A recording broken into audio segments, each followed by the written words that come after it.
नमस्कार दोस्तों, आप लोग एक बार फिर स्वागत है आपके अपने चैनल एजुकेशन लाइव पर। जैसा कि आपको पता है कि एडीयू का एग्ज़ाम डेट आ गया है, तो अब बिल्कुल भी एग्ज़ाम में टाइम नहीं है। तो अगर आप अपना तैयारी को लेकर सीरियस नहीं हुए तो अब तो सीरियस हो जाइए।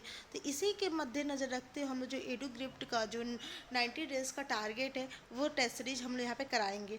और इसमें पहला जो टेस्ट सीरीज है फिजिक्स का है। इसमें टोटल 50 क्वेश्चन दिए हैं, टोटल 50 मार्क्स के होंगे। ये टेस्ट सीरीज मार्केट में सबसे अच्छा और आपकी एग्ज़ाम के पॉइंट ऑफ व्यू रिलेवेंट है, तो आप इसको कर सकते हो। लास्ट में आप लोग मुझे अपना स्कोर ज़रूर बताइएगा। चलिए स्टार्ट करते हैं हमारा फर्स्ट क्वेश्चन से। तो फर्स्ट क्वेश्चन हमारा, निम्न में से कौन सा यंत्र समुद्र की गहराई को मापने के लिए प्रयुक्त होता है? तो इसका राइट आंसर है आपका ऑप्शन डी, फेडोमीटर। जो फेडोमीटर है ये क्या काम करता है? तो ये अल्ट्रासोनिक तरंगे भेजकर समुद्र में उनकी प्रतिध्वनि निकालने की कोशिश करता है, जिससे कि हमें समुद्र की गहराई मापने में आसानी हो। चलिए नेक्स्ट क्वेश्चन की तरफ बढ़ते हैं। फेडोमीटर का उपयोग किसको मापने में किया जाता है? तो देखिए अभी ऊपर हम लोग समझे कि फेडोमीटर का यूज क्यों होता है, तो इसका राइट आंसर होगा समुद्र की गहराई। क्या होगा? समुद्र की गहराई। चलिए नेक्स्ट क्वेश्चन है हमारा, निम्न में से कौन सा यंत्र समुद्र में डूबी वस्तुओं का पता लगाने के लिए प्रयुक्त होता है? तो इसका राइट आंसर होगा आपका डी ऑप्शन, सोनार। क्या होगा? तो ये काफ़ी क्वेश्चन पूछा जाता है, तो इस टाइप का क्वेश्चन, तो इसका राइट आंसर होगा सोनार। ये पानी के भीतर डूबी वस्तु की स्थिति का पता ध्वनि तरंगों के प्रेक्षण या प्रतिध्वनि के समय मापकर लगाया जाता है, जिसे सोनार तकनीकी कहते हैं। चलिए नेक्स्ट क्वेश्चन की तरफ चलते हैं। निम्न में से कौन सी राशि एक अदिश है? तो आपको बताना है इसमें से कौन सी राशि एक अदिश है। तो इसका राइट आंसर होगा आपका ए, संवेग क्या है? सदिश राशि है, ठीक है। और कौन कौन सा सदिश राशि हो सकता है? सदिश राशि क्या होती है? तो सदिश राशि वे राशियाँ होती है जिनमें संवेग में परिमाण और दिशा दोनों होते हैं। तो मतलब सदिश राशियाँ वे राशि होती है जिसमें परिणाम और दिशा दोनों होती हैं, जैसे दाब, ऊर्जा, कार्य, ये सब अदिश राशि होगी। अब बाकी जितना भी है संवेग, आवेग, ये सब सदिश राशि हैं। चलिए नेक्स्ट क्वेश्चन की। चलिए नेक्स्ट क्वेश्चन हमारा, निम्न में से कौन सा युग्म सही प्रकार से मेल नहीं खाता है? तो आपको बताना है इसमें से कौन सा युग्म सही प्रकार से मेल नहीं खाता है। तो ऑप्शन ए एनीमोमीटर, वायु वेग, ये सही है।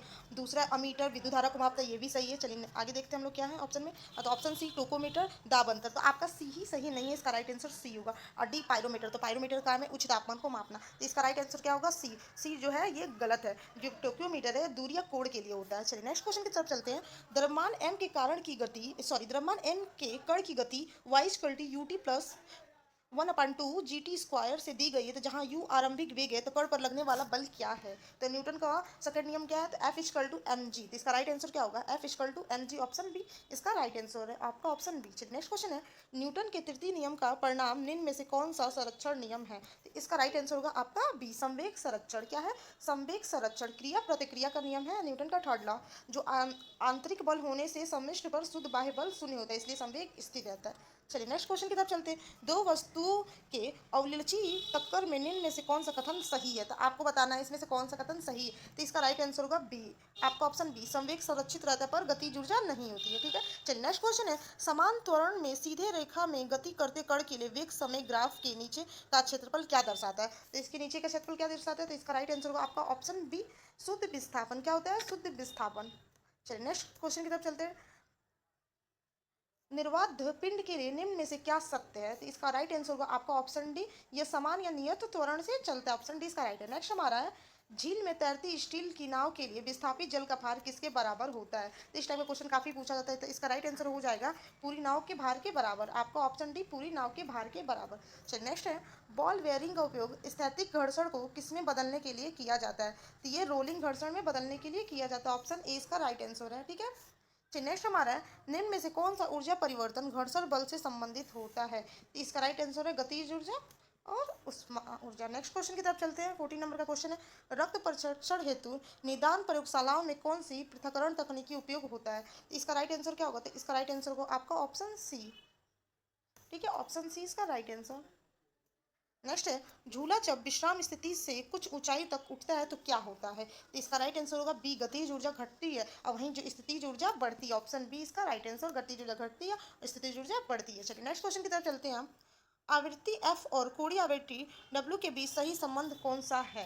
तो इसका राइट आंसर होगा आपका ऑप्शन बी, क्या होगा ऑप्शन बी। चलिए नेक्स्ट है हमारा, सरल आवर्तक दोलक के लिए संवेग पी और विस्थापन क्यू के बीच का ग्राफ कैसा होता है? तो इसका राइट आंसर होगा आपका ऑप्शन डी, अंडाकार। क्या होगा ऑप्शन डी, अंडाकार। चलिए नेक्स्ट क्वेश्चन हमारा, सरल आवर्त गति में वेग और त्वरण के बीच कालांतर फेज डिफरेंस कितना होता है? तो इसका राइट आंसर होगा B, 90 degree, option B. Next है, लोलक की आवर्त अवधि किस पर निर्भर करती है? तो लोलक की जो आवर्त अवधि है वो लंबाई पर निर्भर करती है, इस हिसाब से इसका राइट आंसर होगा बी, लंबाई। नेक्स्ट है हमारा, यदि सरल लोलक की लंबाई 4 गुना कर दी जाए तो दोलन काल क्या होगा?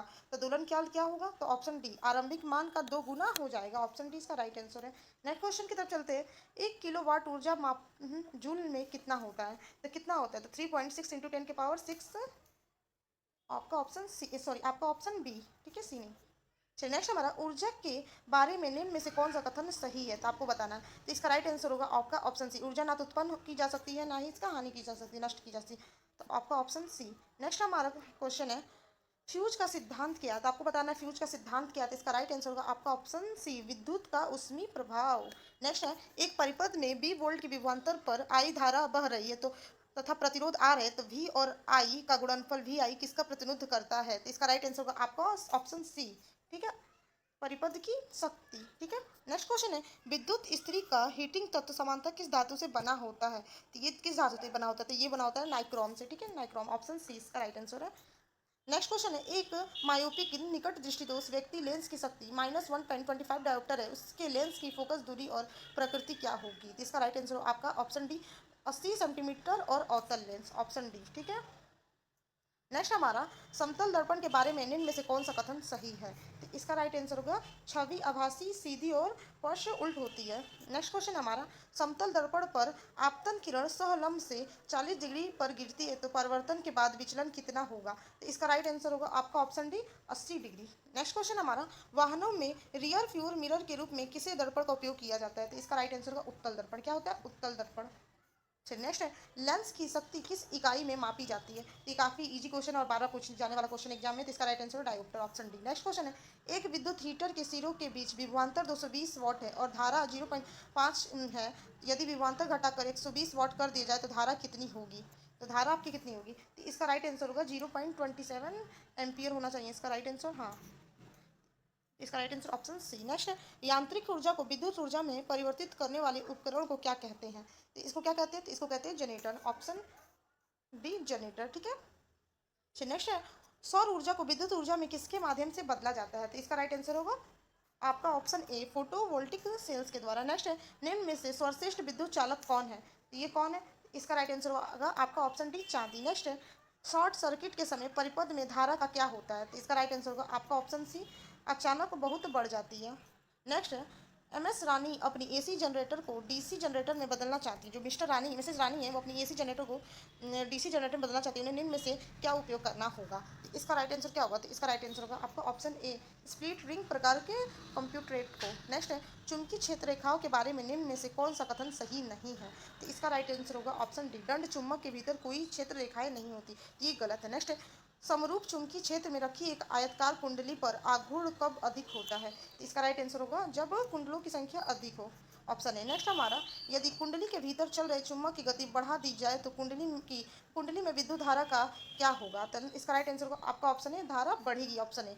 नेक्स्ट है, सोलनाइट के बारे में कथन दिए गए हैं, तो इसका राइट आंसर क्या होगा? 40 नंबर का। तो इसका राइट आंसर होगा आपका डी। क्या होगा? डी, पहला और दूसरा दोनों सही है। नेक्स्ट क्वेश्चन है, रेडियोधर्मिता को मापने के लिए क्या उपयोग किया जाता है? तो इसका राइट आंसर होगा GM काउंटर। नेक्स्ट हमारा, यदि एक मुक्त इलेक्ट्रॉन 1 kV की विभवांतर से गुजरता है तो प्राप्त ऊर्जा कितनी होगी? इसकी प्राप्त ऊर्जा कितनी होगी? तो राइट आंसर 1.6 इंटू 10 की पावर -90 जी। नेक्स्ट है, निम्न में से कौन सा विकल्प परमाणु घड़ी कार्य सिद्धांत का सही वर्णन करता है? तो इसका राइट आंसर होगा आपका option C, caesium, 1 minute, caesium rubidium परमाणु की अनुनादी आवृत्ति। नेक्स्ट क्वेश्चन की तरफ चलते हैं, एक साइक्लो इलेक्ट्रॉन द्रव्यमान m और आवेश q वाले कणों को त्वरित करता है तो बाहर निकलते कण की ऊर्जा किसके समानुपाती होती है?